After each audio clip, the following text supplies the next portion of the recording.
এই আজকের দিনটার চিন্তা আজকের করো, কালকের কি খাবো, কালকের কি হবে ওই চিন্তা করবে না। ওই চিন্তা নিলে তোমার জীবনে বৈরাগ্য ভাব আসবে না। আজকের চিন্তা তুমি আজকের করবে, তাহলে দেখবে বাবা তোমার মনেরও বৈরাগ্য হয়ে গেল। তাহলে এইভাবে যদি চলতে পারো, তোমার সংসারে থেকে তোমার অনাসক্তি আসবে, আর তাহলেই তোমার অচিরে কৃষ্ণ প্রাপ্তি হয়ে যাবে। তো এই যে রঘুনাথ, এই রঘুনাথের চরিত্র আজকের আমরা শ্রবণ করব। এই রঘুনাথের বাড়ি ছিল হুগলি জেলায় আদি সপ্তগ্রাম। আদি সপ্তগ্রাম। বাবা ছিল গোবর্ধন দাস, আর মা ছিল, মায়ের নামটা পাওয়া যায়নি মা এখনো, আর জ্যাঠামশাই ছিল হিরণ্য দাস। এদের দুই ভাই, এই গোবর্ধন আর হিরণ্য, এদের দুই ভাইয়ের এমনই চরিত্র ছিল, যেমন রামের কথা বললে যেমন লক্ষণের কথা আপনি থেকে এসে যায়, ঠিক সেই রকম গোবর্ধনের কথা বললে হিরণ্যের কথা এসে যায়, আর হিরণ্যের কথা বললে গোবর্ধনের কথা এসে যায়। মানে দুই ভাই, এদের ছুটিটা এমনই ছিল মা, কোনো জায়গা জমি মাপামাপি নয়, মারামারি নয়, লাফালাফি নয়, কাটাকাটি নয় আমাদের মতো। মানে যেখানে যা কিছু করত দুই ভাই। কিন্তু জানো মা, এদের অতুল সম্পত্তি ছিল, কিন্তু এদের জীবনে একটাই কষ্ট ছিল। কি কষ্ট বলো তো? পৃথিবীতে যদি মা কোনো নারী সব সুখ থাকে, সোনা দানা টাকা পয়সার কিছু অভাব নাই, কিন্তু বাবা যদি তোমার মা বলা সন্তান এই বংশে না থাকে, মা মৃত্যুর আগের দিন পর্যন্ত কাঁদে। তো গোবর্ধন দাস আর হিরণ্য দাস দুই ভাই মনে মনে চিন্তা করলো যে আমার এত সম্পত্তি দেখভাল করবে কে? আমার বংশে তো কারুর দরকার। তার জন্য এক জায়গায় গিয়ে মানত করেছিল। মায়েরা, আপনাদের আমি বলে যাই, সন্তান যদি চাও, কোথাও নয় এক জায়গায় চলে যাবে। আমার বিশ্বাস, যদি তোমার কর্ম ভালো হয়, যদি তোমার ভজনটা ঠিক থাকে, যদি তুমি আমার রাধারানীকে মন প্রাণ দিয়ে ভালোবাসো, তাহলে অবশ্যই তোমার সংসারে একটা কৃষ্ণ বলা সন্তান আসবে। তবে যেতে হবে তার কাছে। কোথায়? যেটা হলো উত্তরপ্রদেশ, রাধা কুণ্ডের তীর। অনেক ডাক্তার বৈদ্য কবিরাজ করে বেড়াচ্ছ, কিন্তু একটা সন্তান পাচ্ছ না। আমি গ্যারান্টি দিয়ে বলছি, আমার রাধারানীর চরণের দাস চলে যাবে রাধা কুণ্ডে। তবে যে কোনো মাসে নয়, নিয়ম সেবার মাস, দামোদর ব্রতের মাস। এই দামোদর ব্রতের মাসে রাধা কুণ্ডের তীরে গিয়ে রাত্রিবেলা রাধা কুণ্ডেতে স্নান করে নিজে আঁচলটা পেতে আমার রাধারানীর কাছে ভিক্ষা চাই। রাধা, তুমি যদি করুণাময়ী হও, তুমি যদি কৃপাময়ী হও, রাধে, আমার বংশে তোমার সেবার জন্য, তোমার চরণের দাসী হওয়ার জন্য আমার বংশে একটা কৃষ্ণগলা পাখি দিও। যদি নয়ন জলে তার চরণ ভাসিয়ে বলতে পারো না, আমার বিশ্বাস তোমার কৃপা হবেই হবে। যারা সব তীর্থে যেতে পারো না, একবার রাধা কুণ্ডে স্নান করবে। কারণ আমাদের দ্বারা বাবা একটু অর্থেরও তো দরকার সব তীর্থে স্নান করতে গেলে। পৃথিবীতে তো কম তীর্থ নেই, অত অত তীর্থে যাওয়ার অনেকের সময় নেই, অনেকের কর্মজীবী আমরা পারি না, অনেকে অর্থের অভাবে পারি না। কিন্তু একটা জায়গায় গিয়ে যদি স্নান করো, সব তীর্থ ওই একটা জায়গায় পাওয়া যায়, যেটা রাধা কুণ্ডের তীর। বাবা এসব অনেক কাহিনী আছে, এ কাহিনী বলতে গেলে শেষ হবে না। আমার 9:30 পর্যন্ত আয়ু আছে। যাই হোক, আজকে সেই রাধা কুণ্ডে মানত করে এলো, আর যেই না মানত করে এসেছে, আমার রাধারানী এত কৃপাময়ী। হিরণ্য দাসের ঔরস নয়, গোবর্ধন দাসের ঔরসে জন্ম নিয়েছিল ওই আদি সপ্তগ্রামে এক রাধারানীর সেবিকা, যার নাম হচ্ছে রঘুনাথ দাস। তবে মায়েরা একটা কথা মনে রেখো, ভজন করলে হবে না, ভজনটা যেন তোমার গোপী ভাবে হয়। রাধারানীর চরণের দাস হতে গেলে তোমাকে পুরুষ ভাব রাখলে হবে না। কি গো মায়েরা, এখানে আপনারা দেখতে পাচ্ছেন এই যে ভাইরা, এরা পুরুষ? ভুল কথা, এরা কেউ পুরুষ নয়, সবাই আমরা প্রকৃতি, সবাই নারী। পুরুষ তো একজন, যিনি হলেন অনাদিরাদি গোবিন্দ। এই প্রশ্নটা মীরাবাই সনাতন গোস্বামীকে বলেছিল। যখন মীরাবাই সনাতন গোস্বামীর সঙ্গে দেখা করতে গিয়েছিল না, সনাতন গোস্বামী বলেছিল আমি নারী বদন দেখি না। তখন মীরা প্রশ্ন করেছিল কে পুরুষ? পুরুষ তো আমার একজন, তিনি হলেন আমার বৃন্দাবন চাঁদ, যিনি হলেন আমার ব্রজেন্দ্র নন্দন কৃষ্ণ। আর যারা আছে সবাই আমরা প্রকৃতি। তাহলে কিসের পুরুষত্বের বড়াই করো? সেই মীরাবাইয়ের কথা শুনে আমার সনাতন গোস্বামীর চৈতন্য ফিরে গেল, একটা নারীর কথা। তাহলে আজকে এই সেবা করতে গেলে গোপী ভাব রাখতে হবে। যখন পূজায় বসবে, যেসব দাদা ভাইরা পূজা করো, যখন পূজায় বসবে তখন পূজায় বসে তোমার নিজে যে আমি পুরুষ এইটা ভুলে যেতে হবে।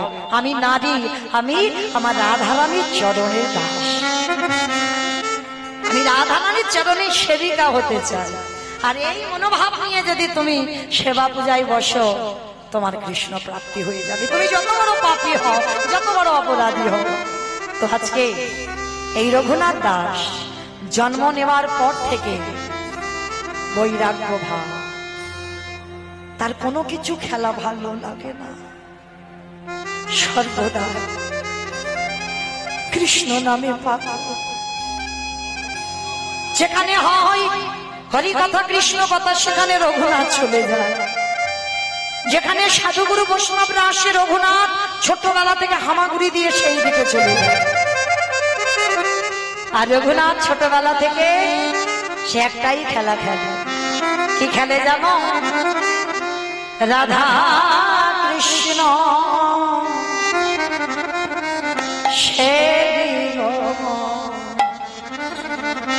জীবনে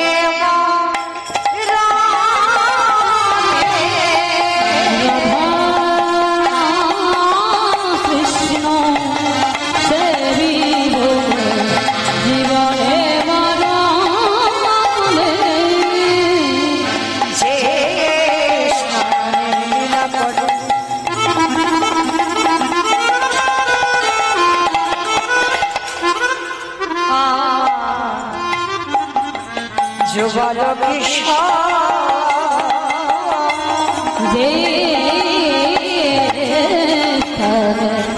লীলা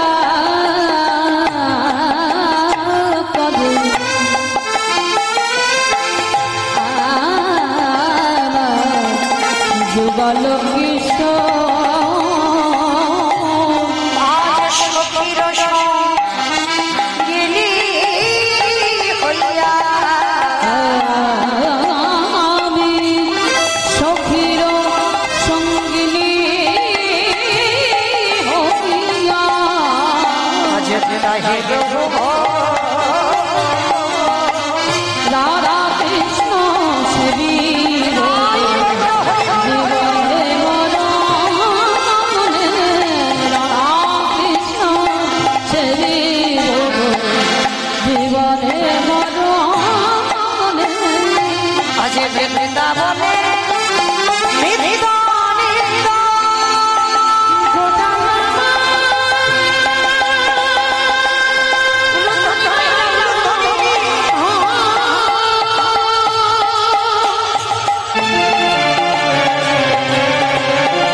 রঘুনাথ ছোটবেলা থেকেই বাবা কৃষ্ণ নামে পাগল।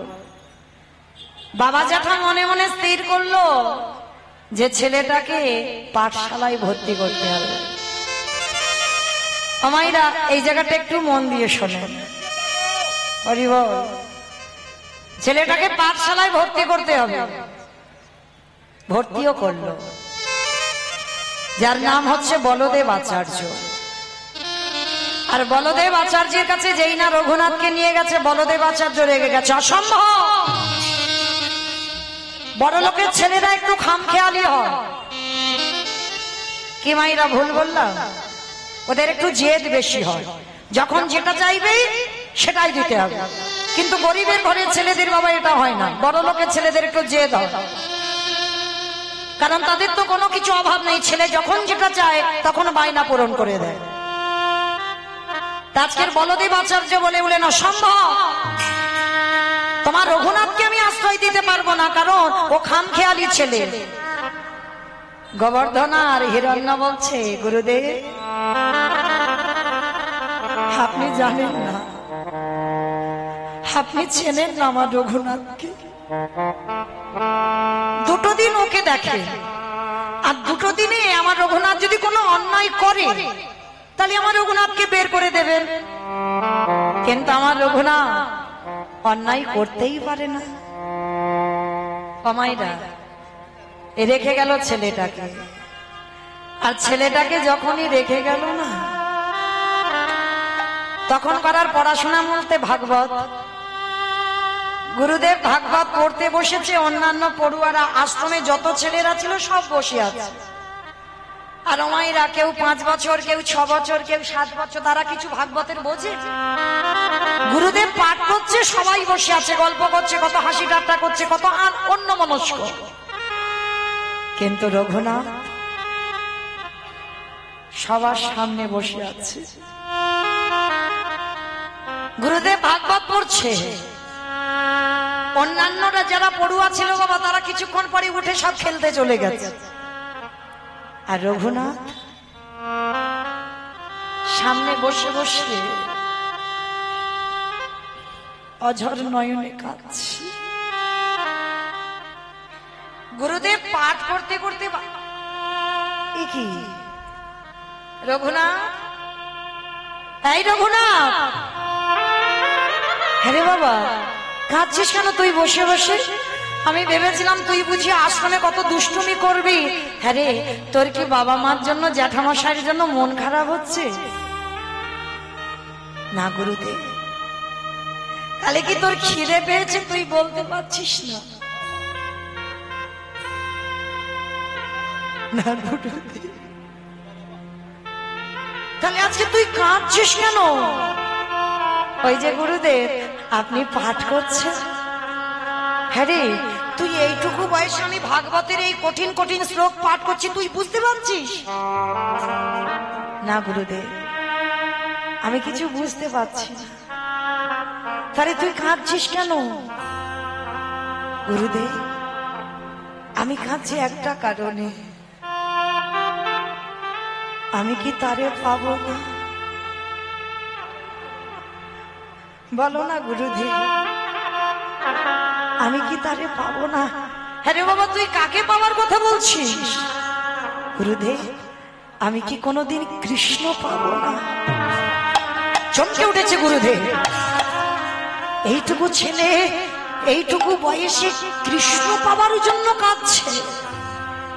গুরুদেবের চরণটা জড়িয়ে ধরল 5 বছরের রঘুনাথ। গুরুদেব, গুরুদেব বলো না, আমি কি কোনোদিন কৃষ্ণ চরণ পাবো না? তুমি বলে দাও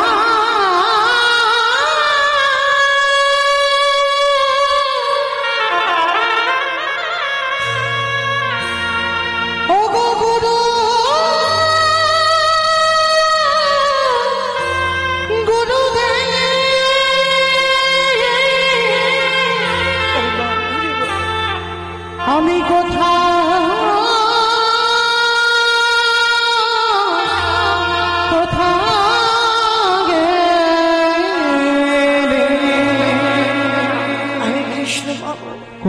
গেলে কৃষ্ণ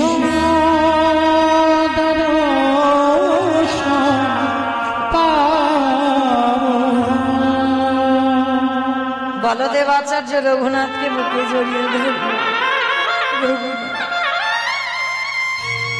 ভাবি বাবা, তোর এই যে এত অল্প বয়সে এত বৈরাগ্য ভাব, পাবি পাবি তুই কৃষ্ণ চরণ পাবি।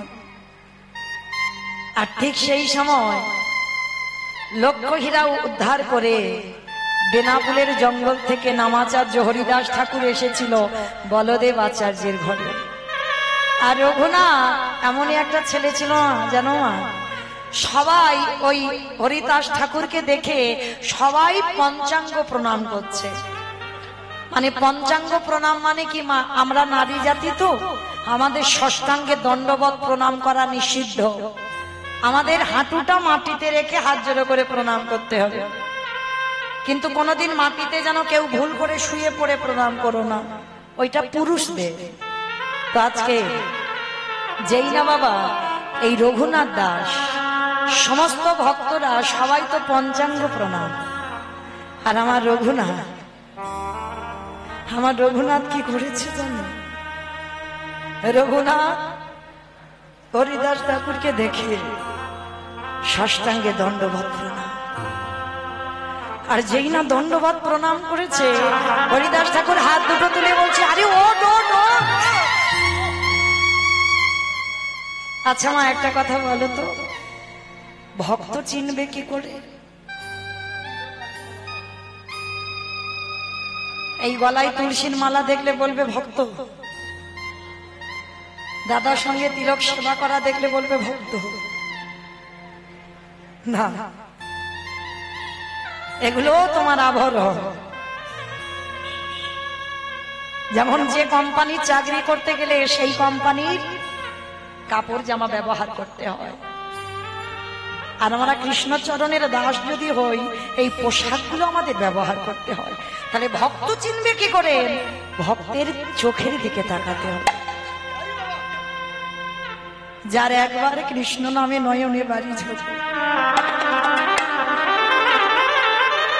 একবার কৃষ্ণ নামে যার হৃদয়টা ব্যাকুল হয়ে ওঠে, কৃষ্ণ নাম বলার সঙ্গে সঙ্গে শরীরে একটা কম্পন হয়, তাহলে তুমি জানবে তুমি ভক্ত হবার যোগ্যতা কিঞ্চিত অর্জন করেছ। আর দেখবেন মা, ভক্তদের দেখলে লক্ষ্য করবেন তাদের একটু পাগল পাগল ভাব,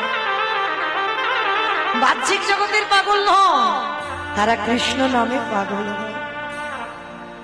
আজকে রঘুনাথকে যেই না হাত ধরে তুলেছে, হরিদাস ঠাকুর নয়নের দিকে তাকিয়ে বলছে, এই তো আমার সেই মাটি, এই মাটিতে যদি আমি বীজ বপন করি তাহলে অঙ্কুরিত হবেই হবে।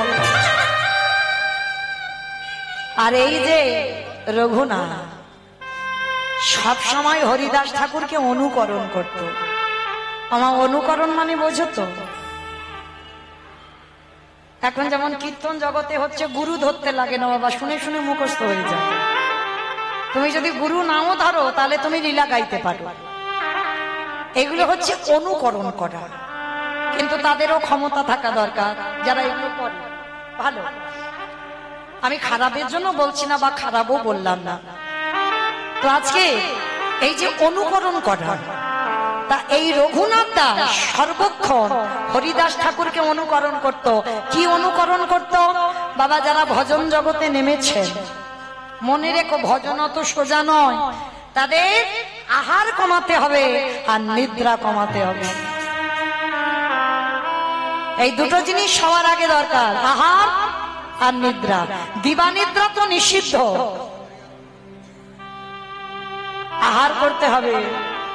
রঘুনাথ করতে একটা ছোট্ট ছেলে 24 ঘন্টায় একবার আহার, কঙ্কাল সার দেহ হয়ে গেছে।